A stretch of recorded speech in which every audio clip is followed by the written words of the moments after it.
praça vazia, segura a lanterna cego ao meio-dia. Diz que matamos o Deus que restava, e agora o nada é tudo que nos guiava. Quem julga o bem, quem julga o mal, quando o divino é só um ritual.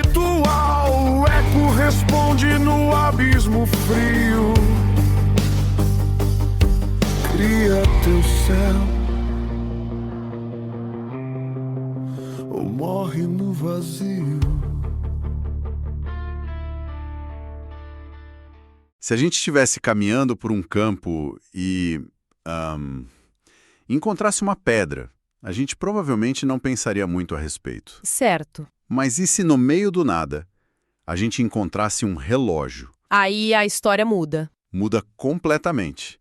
Toda aquela complexidade, as engrenagens, o propósito de marcar o tempo, a nossa mente imediatamente concluiria que aquilo teve um criador, um relojoeiro. Exato. Essa é a famosa analogia de William Paley, e o material que temos hoje usa essa ideia como um ponto de partida para algo muito maior. Porque ela nos leva a uma pergunta inevitável, né? Sim.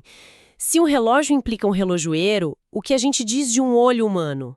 Ou da asa de um pássaro, que são infinitamente mais complexos? É uma intuição muito poderosa. E os textos que vamos analisar, trechos de O Relojoeiro Cego, de Richard Dawkins, enfrentam essa intuição de frente. E a tese central é provocadora.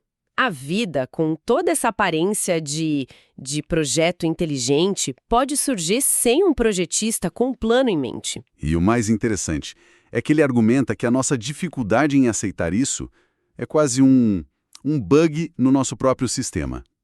Nossos cérebros não evoluíram para pensar em escalas de tempo de milhões de anos. Então hoje a nossa missão é justamente essa: investigar como as forças cegas da física, agindo de uma forma muito particular, podem se tornar esse tal relojoeiro cego. Vamos destrinchar o que realmente significa complexidade, derrubar o mito de que evolução é puro acaso. E ver como pequenos passos, acumulados ao longo de eras, podem criar as maravilhas que a gente vê no mundo natural. É um desafio à nossa percepção mais básica. Vamos ver se a gente consegue tornar o argumento tão claro quanto o mecanismo de um relógio. Ok, então vamos começar pelo começo. O autor faz uma distinção que eu achei muito útil. Biologia é o estudo de coisas complicadas que parecem ter sido projetadas. Certo. Enquanto a física estuda coisas que são fundamentalmente simples. Mas aí vem a minha primeira dúvida, que talvez seja de muita gente. Qual? Para mim, complexo e improvável sempre pareceram quase a mesma coisa. Se eu jogar uma moeda 100 vezes e anotar o resultado, a sequência exata que eu obtiver é absurdamente improvável. Sim, muito. Mas eu não chamaria de complexa. Qual é a diferença crucial que o autor aponta? Essa é a sacada fundamental. A sua sequência de moedas é improvável, mas qualquer outra sequência também seria. Não tem nada de especial nela. Certo. A complexidade que interessa aqui é o que o texto chama de improbabilidade especificada. É a improbabilidade de algo que tem uma função, um propósito que a gente pode definir antes de encontrar.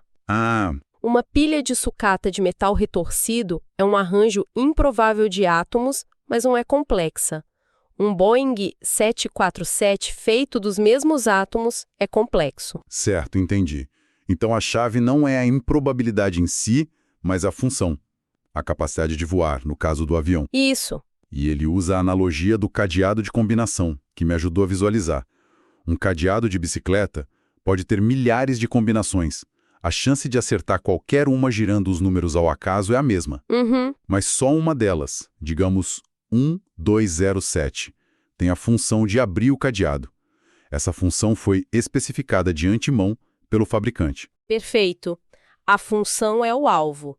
Ninguém olharia para a sequência 3581 e diria, uau, que combinação complexa, a menos que, por algum motivo, essa fosse a senha. Claro. No mundo vivo, a função é a sobrevivência e a reprodução. O mandorim é uma máquina complexa porque sua estrutura está perfeitamente organizada para cumprir uma função pré-especificada: voar, caçar, sobreviver. E o monte aleatório das mesmas células de andorinha não faria nada disso. Exatamente.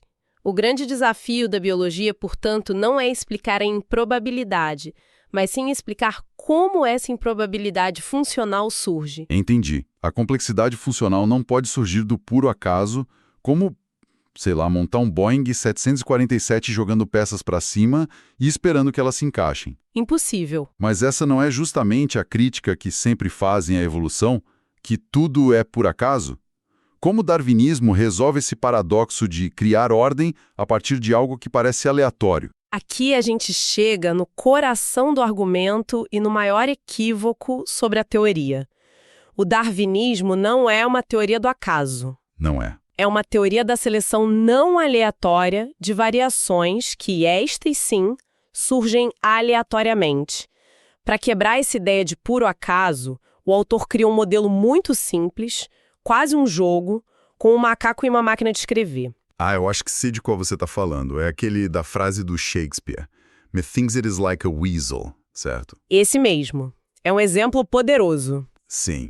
A chance de um macaco digitar essa frase de 28 caracteres de uma vez só, por puro acaso, é uma em trilhões de trilhões. Seria um milagre. Um milagre que nunca aconteceria no tempo de vida do universo. Isso é o que o autor chama de seleção em um único passo. É o equivalente a esperar que um olho funcional surja do nada numa única geração. Impossível. Mas aí ele muda a regra do jogo.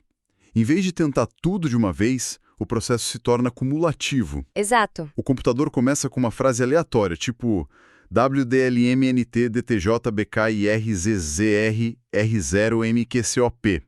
Depois, ele faz cópias dessa frase, mas com alguns erros ou mutações aleatórias. E o ponto-chave é que o programa seleciona a cópia que, por mais insignificante que seja a melhora, está um pouquinho mais perto da frase-alvo. E o resultado é espantoso.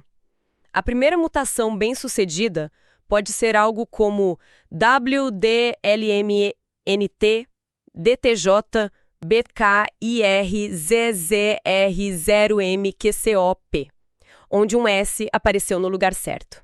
É um progresso minúsculo. Mínimo. Mas essa nova frase se torna a base para a próxima rodada de mutações. Repetindo esse processo de mutação aleatória e seleção não aleatória, o texto descreve que o programa atingiu a frase-alvo em apenas 43 gerações. 43 passos. É uma diferença brutal. A gente passa do impossível para o inevitável. Totalmente. Então, a mutação é o componente do acaso.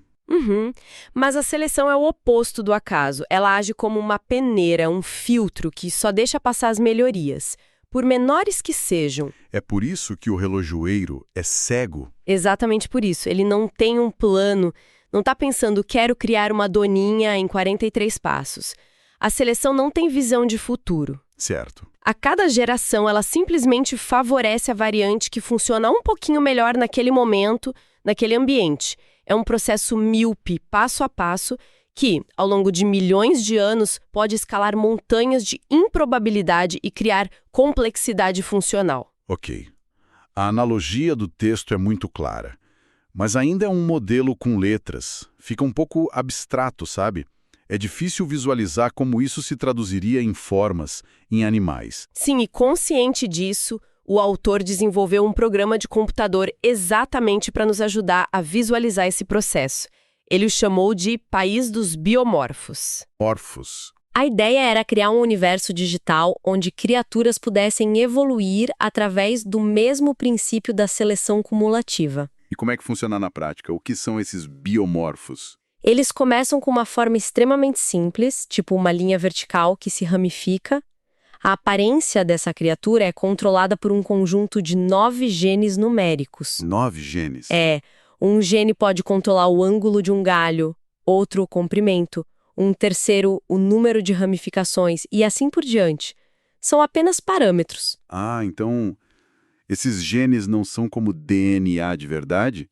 São mais como, sei lá, os controles deslizantes num programa de edição de imagem. Tipo, um gene controla o brilho, outro o contraste. É uma ótima analogia, exatamente isso. Agora imagina que o programa mostra na tela uma criatura pai no centro e ao redor dela vários de seus filhos. Uhum. Cada filho é uma cópia do pai, mas com 1 ou 2 de seus 9 genes ligeiramente alterados, ou seja, mutados. O resultado é que os filhos são parecidos com o pai, mas não idênticos. E aí entra a seleção. O autor, agindo como a natureza, simplesmente escolhia um dos filhos que achava mais interessante. Isso. Parece quase um jogo. Gostei mais desse aqui, que parece vagamente uma aranha. Exato, mas é um jogo com uma lição profunda. O escolhido se torna um novo pai no centro da tela e o processo se repete. Geração após geração, ele simplesmente selecionava a forma que mais lhe agradava visualmente. E o que aconteceu? O resultado foi surpreendente. Em apenas 29 gerações, partindo daquela forma simples de árvore, ele conseguiu evoluir um biomorfo que era incrivelmente parecido com um inseto. Nossa! Em outras tentativas, surgiram formas que lembravam escorpiões, morcegos e até um candelabro. Mas o ponto crucial é que ele não projetou o inseto. Ele não foi lá e disse, gene 3 mude para 7, gene 5 mude para -2. De jeito nenhum. Ele só forneceu uma direção vaga, passo a passo, selecionando o que lhe parecia melhor a cada etapa. E ao fazer isso, ele estava, na verdade, navegando por um vasto espaço de todas as formas possíveis que aqueles 9 genes poderiam criar. O país dos biomorfos é um universo de possibilidades. E a evolução é uma trajetória específica através desse universo. Exatamente, não é um salto milagroso do ponto A para o ponto Z, mas uma caminhada, um passo de cada vez através do alfabeto de possibilidades. A seleção cumulativa torna o inacessível acessível. Certo. Esses modelos de computador são muito convincentes para ilustrar o mecanismo. Mas onde a gente encontra a prova de que esse mecanismo realmente operou no mundo real? Como podemos olhar para um animal hoje e ver os fantasmas desse processo gradual? Isso nos leva a um dos pontos mais contraintuitivos e elegantes do texto. O argumento é que as imperfeições na natureza são um testemunho muito mais poderoso da evolução do que a perfeição. Isso parece estranho. Como pode uma falha ser uma prova melhor do que um projeto perfeito como o olho? Se algo é perfeito, não aponta justamente para um projetista perfeito? É o que a nossa intuição diz. Mas um projetista inteligente, começando do zero, faria as coisas de maneira lógica e eficiente. Certo. A evolução, por outro lado, não começa com uma prancheta limpa. Ela é uma bricoleira, uma funileira. Ela tem que trabalhar com as peças e os corpos que já existem, modificando-os para novas funções. E esse processo muitas vezes deixa para trás soluções estranhas, ineficientes, quase estúpidas. Exato.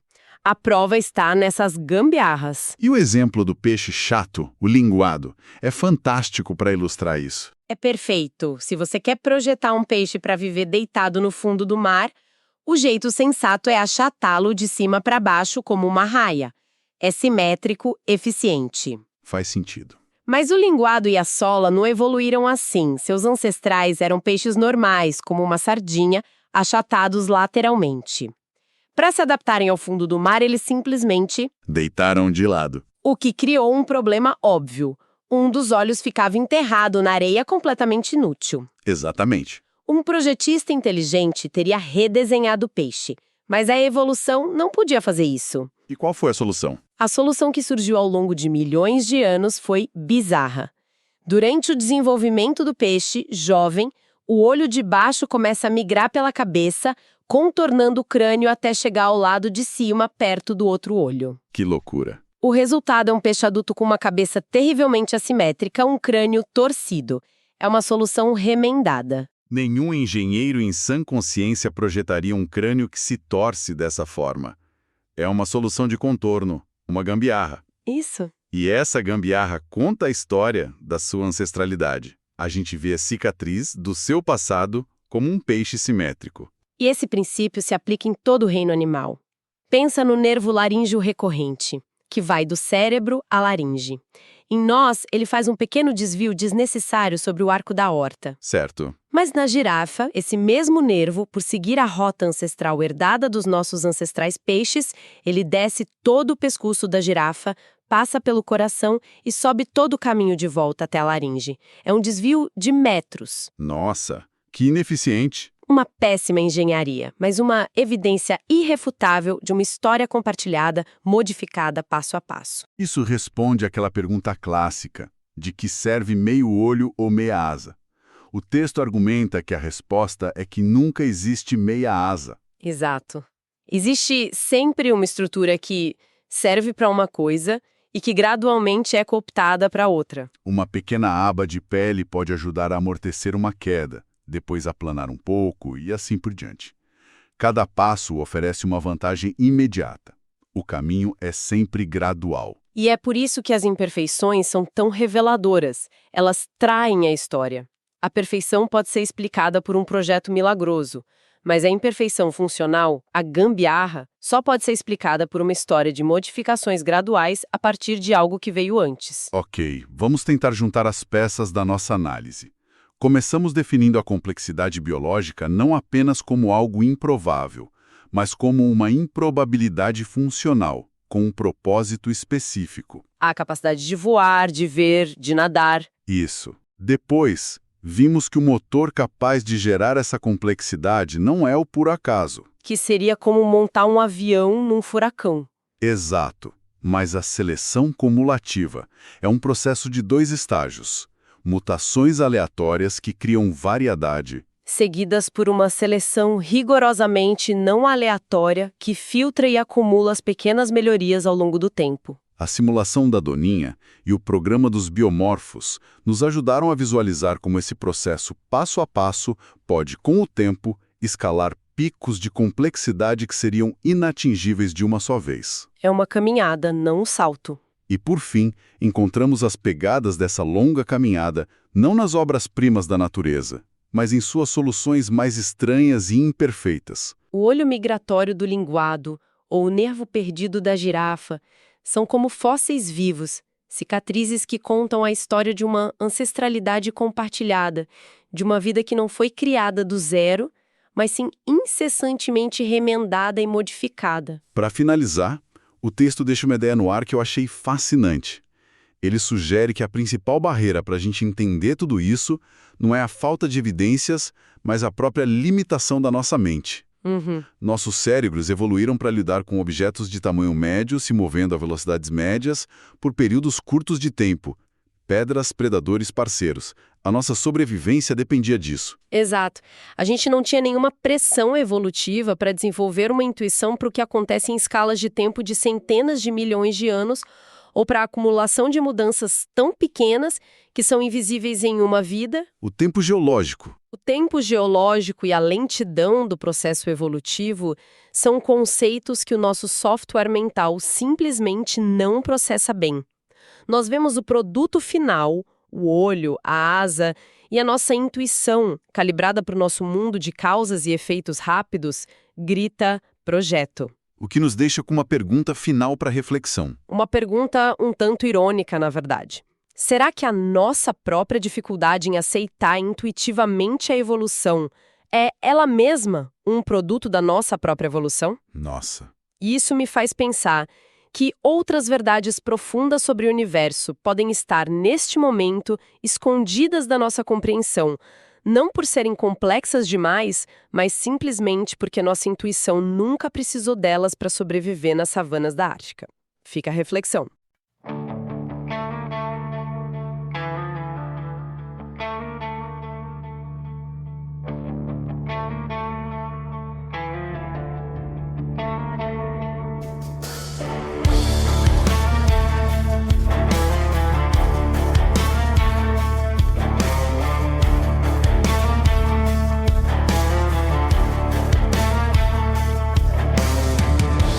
Grita na praça vazia, segura a lanterna cego ao meio-dia. Diz que matamos o Deus que restava, E agora o nada é tudo que nos guiava. Quem julga o bem, quem julga o mal, quando o divino é só um ritual. O eco responde no abismo frio. Cria teu céu ou morre no vazio.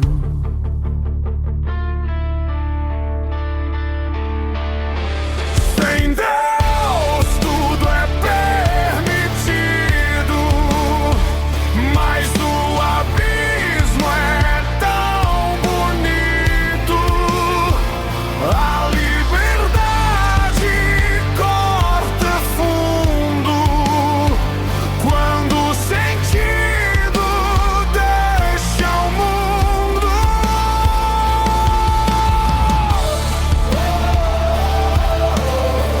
Deus está morto em mim, e agora eu tenho que existir.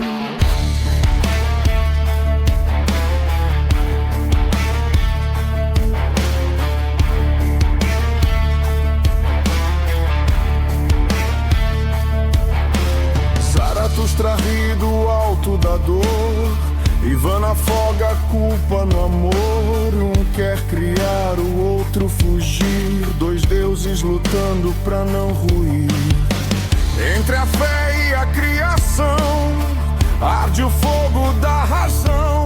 Se tudo é permitido, então sou Deus ou só negação?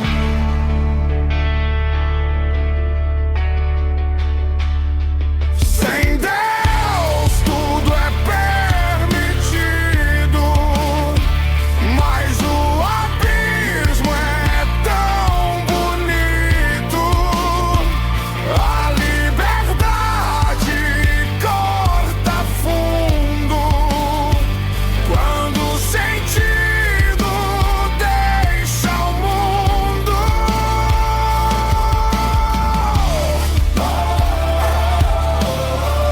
Deus está morto em mim, e agora eu tenho que existir.